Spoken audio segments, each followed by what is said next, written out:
Shalom Uvracha, le passage du Bet Tammuz. Donc nous sommes toujours dans le 10e chapitre de Sha'ar Yichud Va'emuna.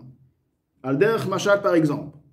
Beyom Rishon Misheshet Yemei Bereshit, le premier jour des 6 jours de la création, Niglet Midat HaChesed, s'est révélé la Midat de Chesed, l'attribut, la mesure de la bonté. Klula Mikol Midotav Akdoshot, qui est elle-même inclus de tous les midot saintes. Ça, on sait très bien que Chesed, dans lui, Gvura, il y a aussi en Tiferet, Netzach, Od, Yesod, car les midot, comme expliqué auparavant, sont inclus une de l'autre. Donc, il y a la midot de Chesed, dont en elle sont inclus tous les autres midot. Veretzono, Vechokmato, Binato, Vedato, Milubashimba. Aussi, le Ratzon, la volonté, la Chokhma, la sagesse, Bina, la compréhension, et Dato, la connaissance, sont également habillés dans le Chesed. Ubara ba, et à travers elle, par elle, il a créé et or, la lumière. Bema'amar Yehi Or, comme il est écrit dans la Torah, Yehi Or, le premier jour, Yehi Or. Akadosh Baruch Hu a employé donc la parole, ce qui veut dire une révélation, et par cette parole-là, qui est Yehi Or, il a créé le Or, la lumière. Shehi bechinat itpashtut. Ceci fait référence, ceci est le sujet de la propagation, et l'influence de la lumière, la olam, au monde, milemala, du haut. Veitpashtuto baolam, et cette propagation dans le monde, misof haolam, atsofo, d'un bout à l'autre bout du monde. Shehi bechinat midat chesed. Ceci est le sujet de Chesed. Donc Chesed, c'est la bonté. La bonté, c'est l'infini, c'est donner, c'est faire, c'est la lumière. Donc, c'est une influence infinie. Rak, seulement, mipne sheklula gam mimidat gvura, du fait que Chesed, comme mentionné, est inclus aussi de gvura, de la rigueur. La reine, c'est pourquoi lo haya ruchani, le chesed n'est pas aussi spirituel qu'or chez le mal, comme le or qui est en haut. Donc c'est vrai, c'est le or, Yehi Or, Shem crée la lumière.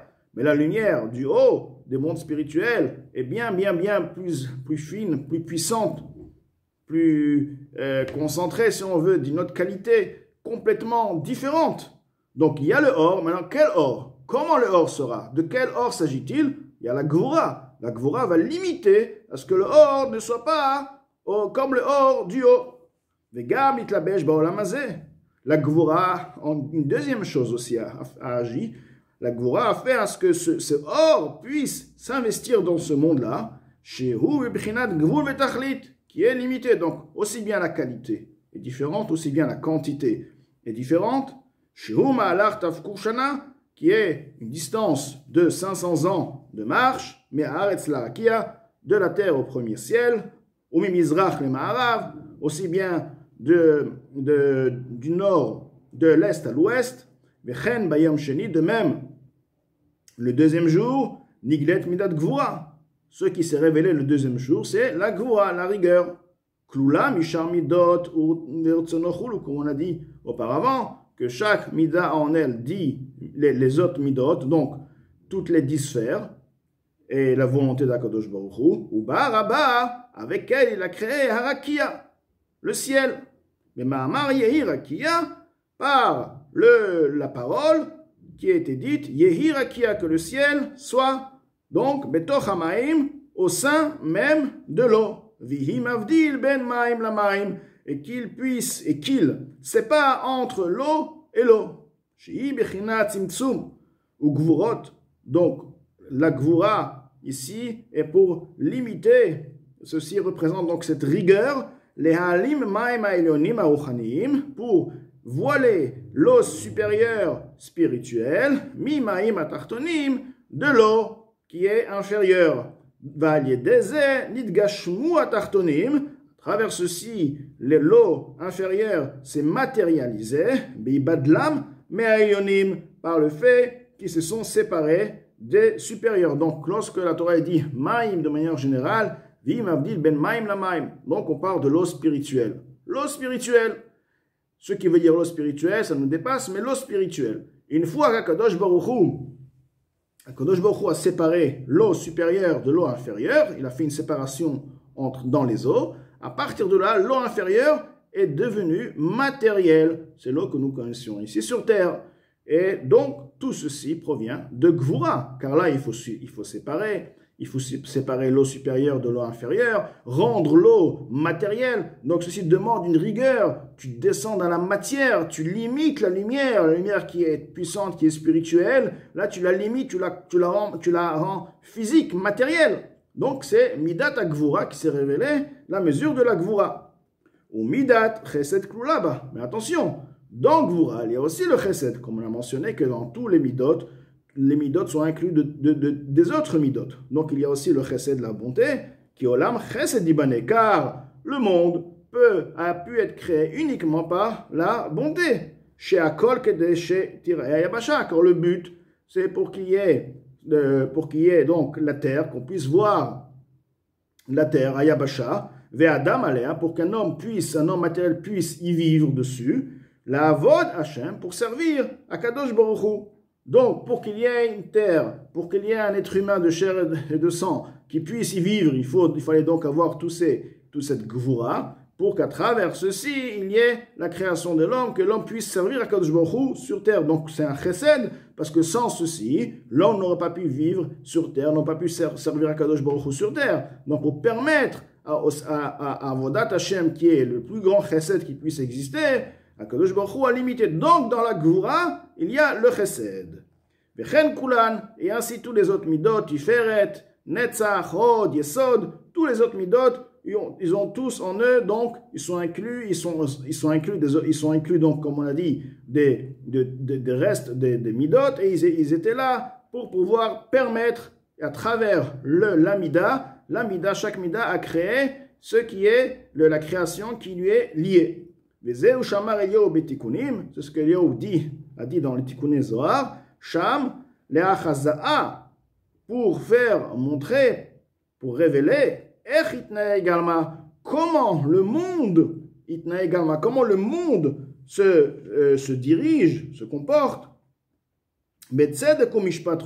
Ceci, le monde a en lui le tzedek, la droiture, ou mishpat, la justice, etc.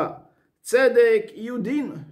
Lorsqu'on dit tzedek, c'est quoi? C'est la justice, c'est la loi.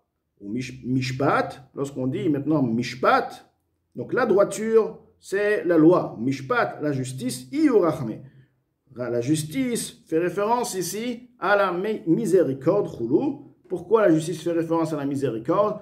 Car au niveau de la justice, pour juger une chose, on met le chesed et le gvura ensemble, et à partir de là, on peut extraire la justice, qui est donc le chemin du milieu, comme il est expliqué là-bas, Amuda d'Emtsaïta, le pilier du milieu. Donc, Mishpat fait sujet ici à Rachamim, à la miséricorde. Kula, tout ceci, la Chaza, pour montrer, Echitna également, comment le monde est conduit. Donc, les midot, ils sont là pour le monde. Ne c'est pas Akadosh Baruch Hu en lui-même, Akadosh Baruch Hu a des midot. Akadosh Baruch Hu a le chesed, Akadosh Baruch Hu dépasse. Les midot sont uniquement pour le monde et ils n'existent uniquement par rapport aux créatures qui sont inférieures. Avalav de Hitlar tzedek yedia. Mais, comme Eliyahu Hanavi le dit là-bas, c'est pas que de Hitlar que toi tu as une tzedek, pas une justice, une droiture, yedia connue. D'accord? C'est-à-dire que par rapport à Kadosh Baruch Hu, le niveau de tzedek est inexistant parce qu'il est au-delà du tzedek. Au niveau de l'essence, Kadosh Baruch Hu du Ensof, il n'y a pas sujet de dire chokhma pour Kadosh Baruch Hu, car la chokhma est une créature. Le tzedek, de la même manière, le tzedek qui est la droiture, Kadosh Baruch Hu dépasse ces notions-là, dont ces notions existent uniquement pour la créature, la création. D'accord? Des yudin, dont ceci est le din, velo, mishpat yedia, et non pas également mishpat, la justice qui est connue, qui nous est connue, la justice que nous on appelle justice, ou dans les mondes on appelle justice, n'est pas du tout liée, elle n'est pas du tout compatible avec Akadosh, dans le sens où Akadosh Baruch Hu dépasse totalement le sujet de Mishpat, des Iurachme, dont Mishpat c'est quoi? C'est la miséricorde, car Akadosh Baruch Hu, Velav Mikol Inun Midot Klal, fait pas du tout partie de ces midot, de Chesed, de Gvura, de Tiferet, de Netzach, Chochma, Binadat, Akadosh Baruch Hu, donc, est au-delà de tout ceci. Avec cela, le Admor Hazaken donc termine le 10e Perek de Sha'echut Ve'emuna, et donc il nous a bien expliqué que les midot, ils sont là uniquement, ils s'appellent midot uniquement vis-à-vis pour les nivraïm, pour les créatures. Akadosh Baruch Hu, par rapport à Akadosh Baruch Hu, ils perdent totalement leur sens, ils n'ont aucune identité propre. À l'exemple, la lumière du soleil, combien qu'elle puisse être puissante, et forcément que dans le soleil elle est très puissante, car si à l'extérieur du soleil elle est claire, elle brille, forcément que dans le soleil même elle est très très puissante. Tout de même, c'est là-bas où elle perd totalement son identité, donc car il y a une union parfaite au point où tu ne peux même pas l'appeler une existence à part elle-même, elle est effacée totalement. Donc les midot avec Akadosh Baruch Hu, vis-à-vis d'Akadosh Baruch Hu, il y a uniquement le Ensof Akadosh Baruch Hu.